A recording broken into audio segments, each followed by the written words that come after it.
نحمده ونصلي على رسوله الکریم اما بعد۔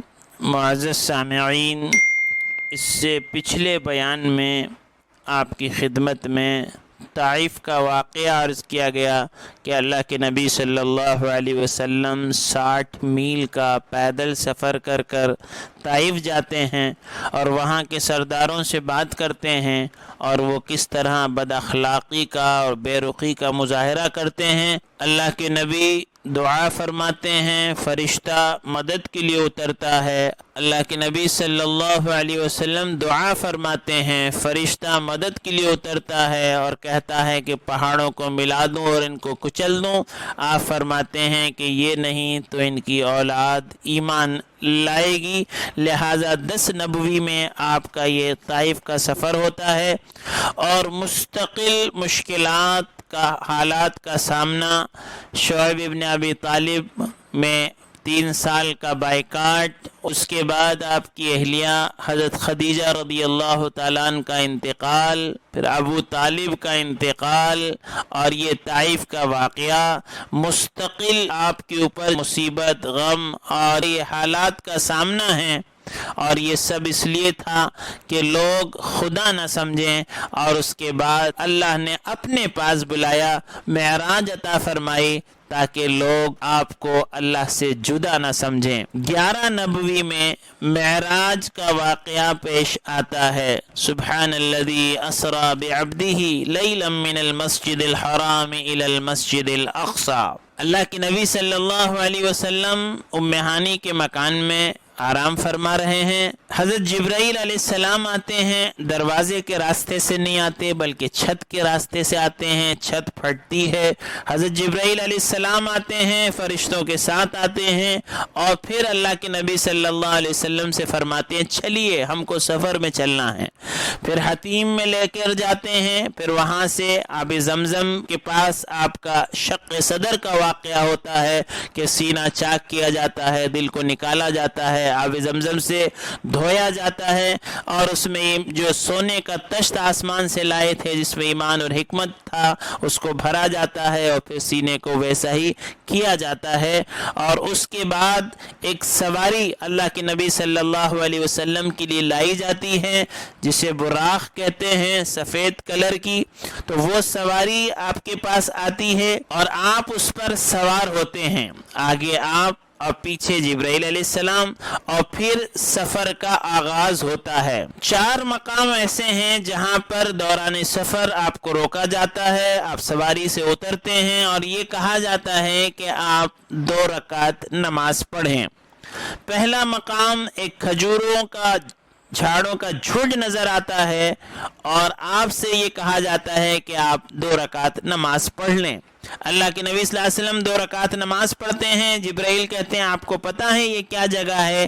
یہ یثرب ہے جس کو آپ مدینہ کہتے ہیں، آپ کو یہاں پر ہجرت کر کے آنا ہے۔ پھر سفر شروع ہوتا ہے اور پھر ایک مقام پر اترتے ہیں جس کو وادی سینا کہتے ہیں، اور وہاں پھر 2 رکعت نماز آپ پڑھتے ہیں، اور جبرائیل کہتے ہیں یہ وہ جگہ ہے جہاں حضرت موسیٰ علیہ السلام اپنے رب سے ہم کلام ہوتے تھے۔ پھر سفر جاری ہوتا ہے اور پھر ایک جگہ رکتے ہیں اور وہاں پھر 2 رکعت نماز پڑھنے کے لیے کہا جاتا ہے۔ اللہ کے نبی صلی اللہ علیہ وسلم 2 رکعت نماز پڑھتے ہیں اور جبرائیل کہتے ہیں پتہ ہے آپ کو یہ کیا جگہ ہے؟ یہ مدین ہے جو حضرت شعیب علیہ السلام کا مسکن ہے۔ اس کے بعد پھر سفر جاری ہوتا ہے اور پھر ایک جگہ پر رکتے ہیں اور پھر 2 رکعت نماز پڑھنے کے لیے کہا جاتا ہے۔ اللہ کے نبی صلی اللہ علیہ وسلم 2 رکعت نماز پڑھتے ہیں اور جبرائیل کہتے ہیں اللہ کے نبی صلی اللہ علیہ وسلم یہ وہ جگہ ہے جہاں حضرت عیسیٰ علیہ السلام کی پیدائش ہوئی تھی، بیت لحم۔ اسی طرح اللہ کے نبی صلی اللہ علیہ وسلم کی سفر کے دوران 3 قسم کے لوگوں سے ملاقات ہوتی ہے۔ ایک بوڑھی عورت ہے جو آپ کو اپنی طرف بلاتی ہے، دعوت دیتی ہے، حضرت جبرائیل کہتے ہیں بالکل توجہ نہ فرمائیں۔ پھر ایک بوڑھا شخص ملتا ہے اور وہ بھی آپ کو دعوت دیتا ہے، تو حضرت جبرائیل یہی کہتے ہیں بالکل توجہ نہ فرمائیں۔ اور پھر کچھ افراد ملتے ہیں جو آپ کو سلام کرتے ہیں، جبرائیل کہتے ہیں کہ ان کے سلام کا جواب دیجئے۔ پھر بتاتے ہیں کہ وہ بوڑھی عورت جو ہے وہ دنیا اور جو بوڑھا شخص ہے وہ شیطان، اور جو کچھ افراد جنہوں نے آپ کو سلام کیا وہ انبیاء علیہ الصلاۃ والسلام، اس میں حضرت موسیٰ بھی ہیں، عیسیٰ بھی ہیں، اور حضرت ابراہیم علیہ السلام بھی ہیں۔ اسی طرح سے اللہ کے نبی صلی اللہ علیہ وسلم کو کچھ گروہ، کچھ گروپ کے حالات بھی بتائے جاتے ہیں۔ اللہ کے نبی صلی اللہ علیہ وسلم کیا دیکھتے ہیں کہ کچھ لوگ ہیں جن کے ناخن تانبے کے ہیں، وہ اپنے چہرے کا گوشت نوچ رہے ہیں۔ جب پوچھا جاتا ہے کہ یہ کون لوگ ہیں تو حضرت جبرائیل کہتے ہیں یہ وہ لوگ ہیں جو دوسروں کی غیبت کرتے ہیں، لوگوں کی آبروریزی کرتے ہیں، اور قیامت تک ان کو یہی عذاب ہوتا رہے گا کہ یہ اپنے ناخنوں سے اپنے چہرے کو نوچتے رہیں گے، اور وجہ یہ ہے کہ یہ غیبت کرتے ہیں، آبروریزی کرتے ہیں، دوسروں پر بہتان لگاتے ہیں، تہمت لگاتے ہیں۔ اسی طرح اللہ کے نبی صلی اللہ علیہ وسلم کو دکھایا گیا کہ ایک شخص نہر میں تیر رہا ہے اور پتھر کے لقمے بنا بنا کر کھا رہا ہے۔ پوچھا گیا یہ کون ہے؟ حضرت جبرائیل علیہ السلام نے عرض کیا کہ اللہ کے نبی صلی اللہ علیہ وسلم یہ سود خور ہے، سود کا کھانے والا، بیاج کا، انٹرسٹ کا کھانے والا۔ اسی طرح آپ نے دیکھا کہ کچھ لوگ ہیں جو کھیتی باڑی کر رہے ہیں، وہ بیج ڈالتے ہیں اور فصل اسی دن تیار ہو جاتی ہے، اور اسی دن فصل کو کاٹا جاتا ہے، اور پھر دوسری فصل اسی طرح تیار ہو جاتی ہے۔ تو پوچھا کہ یہ کون لوگ ہیں؟ تو حضرت جبرائیل علیہ السلام نے عرض کیا کہ یہ اللہ کے راستے کے مجاہدین ہیں، کہ اللہ پاک ان کے اجر کو بڑھاتے رہتے ہیں اور ان کے اجر میں اضافہ فرماتے جاتے ہیں۔ پھر ایک جماعت پر آپ کا گزر ہوا، دیکھا کہ ان کا سر پتھر سے کچلا جا رہا ہے، ایک پتھر زور سے مارا جاتا ہے، سر کچل جاتا ہے، پھر دوبارہ سر ویسا ہی ہو جاتا ہے، اور پھر پتھر مارا جاتا ہے، اور اس طرح کیا جا رہا ہے۔ جبرائیل علیہ السلام سے پوچھا کون ہے یہ؟ تو جبرائیل علیہ السلام نے عرض کیا کہ یہ نبی جی فرض نماز میں کوتاہی کرنے والے ہیں، جو فرض نماز میں کوتاہی کرتے ہیں۔ اسی طرح آپ نے دیکھا کہ کچھ لوگ ننگے ہیں اور پھٹے کپڑے ہیں، اور وہ پھٹے کپڑے اور چندیوں سے اپنے سطر کو ڈھانک رہے ہیں۔ پوچھا یہ کون ہے؟ تو حضرت جبرائیل علیہ السلام نے عرض کیا کہ یہ وہ لوگ ہیں جو مال کی زکوٰۃ نہیں دیتے تھے۔ گویا اللہ کے نبی صلی اللہ علیہ وسلم کو بتایا جا رہا ہے کہ کس طرح کے لوگوں کے ساتھ کس طرح کا معاملہ کیا جا رہا ہے۔ پھر ایک قوم پر گزر ہوا تو دیکھا کہ ایک طرف تازہ پکا ہوا اچھا خوشبودار گوشت ہے، اور دوسری طرف سڑا ہوا بدبودار اور خراب گوشت ہے، اور لوگوں کو دیکھا کہ وہ تازہ اور اچھا گوشت کھانے کی جگہ بدبودار اور سڑا ہوا گوشت کھا رہے ہیں۔ پوچھا گیا یہ کون ہے؟ حضرت جبرائیل علیہ السلام نے عرض کیا کہ یہ وہ لوگ ہیں جو اپنی شہوت کو، اپنی خواہشات کو اپنی بیوی کی بجائے دوسری جگہ حرام کاری کرتے ہیں، اور دوسری عورتوں کے ساتھ اپنی شہوت کو، اپنی خواہش کو پوری کرتے ہیں۔ اسی طرح آپ کو دکھایا گیا کہ ایک لکڑی لگی ہوئی ہے، اور جو آدمی وہاں سے گزرتا ہے اس کے کپڑے اس میں پھنستے ہیں اور اس کے کپڑے پھاڑ دیتی ہے وہ لکڑی۔ فرمایا آپ کی امت کے یہ وہ لوگ ہیں جو راستہ گزرنے والوں پر چوری ڈکیتی کرتے ہیں، ان کا مال چھین لیتے ہیں۔ اسی طرح آپ کو دکھایا گیا کہ کچھ لوگ ہیں اور ان پر لکڑیوں کا گٹھا رکھا ہوا ہے، اور ان کی کمر اس کے بوجھ سے جھک رہی ہے، لیکن اس کے باوجود بھی وہ اس کے اوپر اور لکڑی رکھتے جا رہے ہیں۔ فرمایا یہ کون ہے؟ تو جبرائیل نے عرض کیا کہ یہ وہ لوگ ہیں جو امانتوں میں خیانت کرتے ہیں۔ اسی طرح اللہ کے نبی صلی اللہ علیہ وسلم نے دیکھا کہ کچھ لوگ ہیں جو اپنی زبان اور ہونٹ کو قینچیوں سے کتر رہے ہیں۔ پوچھا یہ کون لوگ ہیں؟ تو حضرت جبرائیل علیہ السلام نے عرض کیا کہ یہ وہ آپ کی امت کے واعظ ہیں جو لوگوں کو تو نصیحت کرتے ہیں اور خود عمل نہیں کرتے۔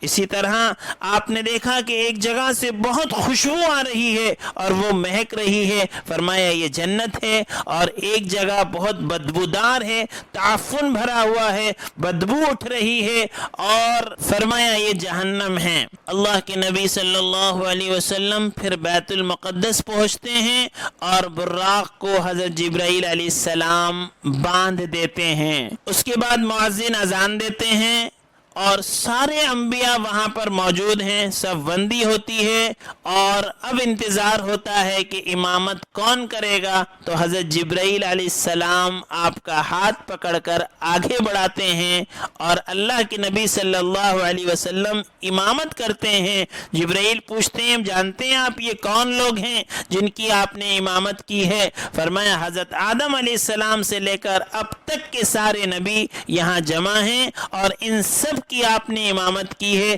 اس لیے کہ آپ نبیوں کے سردار الانبیاء ہیں۔ اور اس کے بعد سارے نبیوں نے اللہ کی حمد و ثنا بیان کی۔ پھر کہتے ہیں آپ کی خدمت میں 3 یا 4 پیالے پیش کیے گئے، ایک میں دودھ تھا، ایک میں پانی تھا، ایک میں شراب تھا اور ایک میں شہد تھی۔ جبرائیل علیہ السلام نے کہا کہ آپ کا امتحان تھا، آپ کون سا پیالہ لیتے ہیں؟ اللہ کے نبی صلی اللہ علیہ وسلم نے دودھ کا پیالہ لیا۔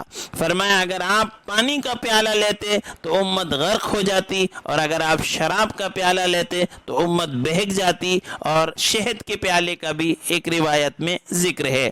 لہذا سبحان الذی اسرا تک کا سفر یہاں مکمل ہوتا ہے کہ آپ ام ہانی کے مکان سے یا حرم سے لے کر یہاں بیت المقدس تک کا سفر کرتے ہیں۔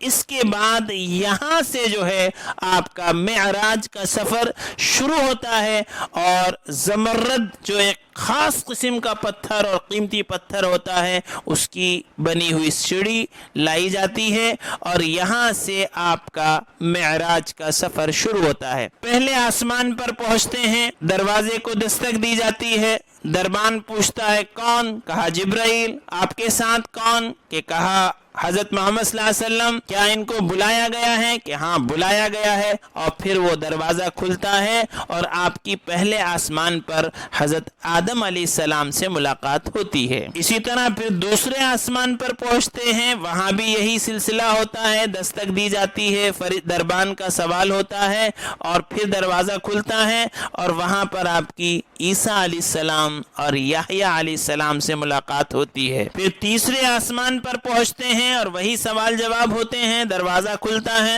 اور حضرت یوسف علیہ السلام سے ملاقات ہوتی ہے۔ پھر چوتھے آسمان پر پہنچتے ہیں، وہی سوال و جواب ہوتے ہیں، دروازہ کھلتا ہے، حضرت ادریس علیہ السلام سے ملاقات ہوتی ہے۔ پانچویں آسمان پر پہنچتے ہیں، وہی سوال و جواب، دروازہ کھلتا ہے، ہارون علیہ السلام سے ملاقات ہوتی ہے۔ اور پھر چھٹے آسمان پر پہنچتے ہیں، وہی سوال و جواب، دروازہ کھلتا ہے، موسیٰ علیہ السلام سے ملاقات ہوتی ہے۔ اور پھر ساتویں آسمان پر پہنچتے ہیں اور وہی سوال جواب کے بعد دروازہ کھلتا ہے۔ ساتویں آسمان پر ابراہیم علیہ السلام سے ملاقات ہوتی ہے جو بیت المعمور سے ٹیک لگا کر بیٹھے ہوئے تھے۔ بیت المعمور فرشتوں کا قبلہ ہے جہاں فرشتے طواف کرتے رہتے ہیں، اور جس کا نمبر 1 مرتبہ آ جاتا ہے اس کا نمبر دوبارہ پھر کبھی نہیں آتا۔ حضرت جبرائیل نے عرض کیا اللہ کے نبی سے کہ ہر وقت 70,000 فرشتے طواف کرتے ہیں اور جس کا نمبر 1 بار آتا ہے پھر دوبارہ کبھی نہیں آتا۔ وما یعلم جنود ربک الا ہو، دیکھیے کہ اللہ کے فرشتوں کے لشکر کتنے ہوں گے۔ اللہ کے نبی صلی اللہ علیہ وسلم کو جنت کی سیر کرائی جاتی ہے، وہاں کی ساری نعمتیں اور وہاں کی ساری چیزیں دکھائی جاتی ہیں، اور پھر جہنم بھی باہر سے آپ کو بتائی جاتی ہے۔ پھر سدرۃ المنتہا پر پہنچتے ہیں، اور اللہ کے نبی صلی اللہ علیہ وسلم ہی کی یہ خصوصیت ہے کہ آپ کے ساتھ ہی یہ سارا معاملہ ہوتا ہے، کسی اور نبی کے ساتھ یہ معاملہ نہیں ہوا۔ پھر اس سے بھی آپ اوپر جاتے ہیں اور جبرائیل بھی ٹھہر جاتے ہیں، وہاں تک اللہ کے نبی صلی اللہ علیہ وسلم جاتے ہیں۔ قلم کے چلنے کی آواز آتی ہے، جہاں پر فرشتے جو ہے انسانوں کی تقدیر جو ہے لوح محفوظ میں جو محفوظ ہے وہاں سے لکھتے رہتے ہیں۔ اور پھر اس سے بھی آگے پھر فَكَانَ قَابَ قَوْسَيْنِ أَوْ أَدْنَىٰ، جبرائیل بھی رک جاتے ہیں اور کہتے ہیں اس سے آگے میں نہیں جا سکتا، اگر اس سے آگے گیا تو میں جل کے راکھ ہو جاؤں گا۔ اس سے آگے میرے اور آپ کے آقا نامدار تاجدار مدینہ جناب رسول اللہ صلی اللہ علیہ وسلم جاتے ہیں، اللہ سے ملاقات ہوتی ہے اور آپ کو 3 تحفے دیے جاتے ہیں۔ پہلی نماز ہے،